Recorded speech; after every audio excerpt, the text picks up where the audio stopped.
नमस्कार. मी जय गणेश सोना. अरे यार, आता सर तुम्हीच सांगा, आपल्या कुटुंबाला कोण नाव इंट्रोड्यूस करतं का? सोडा, आपण शाळेबद्दल काहीतरी म्हणूया. शाळेबद्दल तरी काय म्हणावं? शाळा आठवल्यानंतर प्रथम काय आठवते हो? शिक्षक.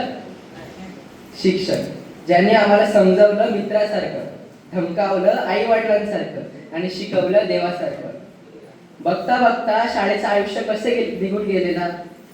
म्हणजे जे हिरे मॅडमने शिकवल्याने पहिली लावणी, हिना मॅडम, रोहिणी मॅडम, काळे मॅडम यांची सायन्स डेची प्रश्न मंजुषा, पवार मॅडमची कोरिओग्राफी, काकडे मॅडम आणि बादशाह मॅडम यांची मराठी, हे सगळे गोड आठवण म्हणून राहिले. अशाच आठवणी बनवता बनवता शेवटी तो दिवस आलाच, फेअरवेल, जो जेव्हा पण आठवेल खूप गोष्टी आठवतील. या फेअरवेल सोबत आज आम्ही अलविदा म्हणतोय, एका मोठ्या कुटुंबाला गुड बाय म्हणतोय. आजच्या नंतर आम्ही या शाळेचे आपले नसू. आमच्या बेंचवर कोणीतरी दुसऱ्याची जागा असेल. आमचा वर्ग आता दुसऱ्यांसाठी आठवणी देईल. आमचा वॉशरूम आता कोणाचा तरी दुसऱ्यांचा अड्डा असेल. क्लासच्या शेवटच्या बेंचवर आता दुसऱ्यांची भांडणं होतील. निकम मॅडमच्या केबिन मध्ये आता दुसऱ्यांची कंप्लेंट जाईल. बदले मॅडम आता मला नाही तर दुसऱ्यालाच, तू माझाच मुलगा आहे रे असं म्हणतील. काळे मॅडम आता माझ्या जागी दुसऱ्यांचे गाल ओढतील. बदा मॅडमने सांगून पण 5 वेळा गणित न लिहिण्याची हिंमत आता दुसरं कोणीतरी करेल.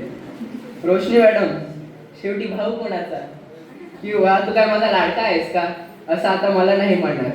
कोमल मॅडमचे कॉम्प्युटरचे लेक्चर्स आता आमच्यासाठी नसतील आणि त्यांच्या मोबाईलमध्ये आता आमचे चित्रण नसतील. सुपे सरांचे जोक्स आता आमच्यावर नसतील. जो शब्द ऐकता ऐकता संपूर्ण 10वी गेली असा डोंबल तुझर असं म्हणणाऱ्या राणी मॅडम आता आमच्यासाठी नसतील. जोगळेकर सरांचे प्रश्न आता आमच्या कानावर नसतील. तारा मावशींचं हास्य आता आमच्या डोळ्यासमोर नसेल. आता वैशाली मावशींचा चहा आमच्यासाठी उकळणार नाही. मंदा मावशी आता आमच्यासाठी दिसणार नाही. रुपेश दादा त्याच्या आयडी वरून आता मुले आम्ही असणार नाही. हे सगळं आम्ही आठवून हसत असू, पण हे क्षण पुन्हा आम्ही अनुभवणार नाही. माझे मित्र आता माझ्या नसतील. माझ्या बहिणी आता माझ्या असतील.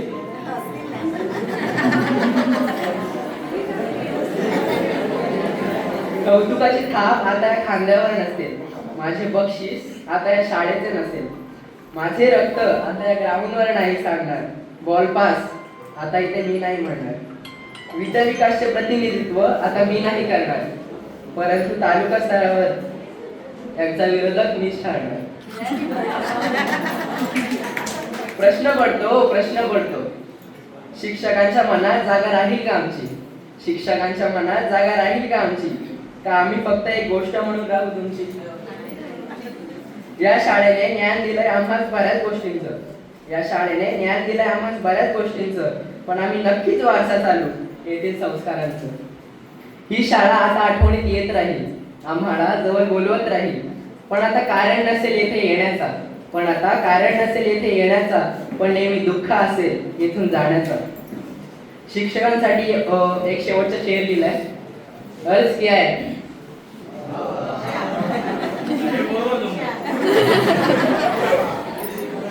आप जहां भी रहो आबाद रहो. आप बेशक हमें भूल जाओ, पर हमें याद रहो.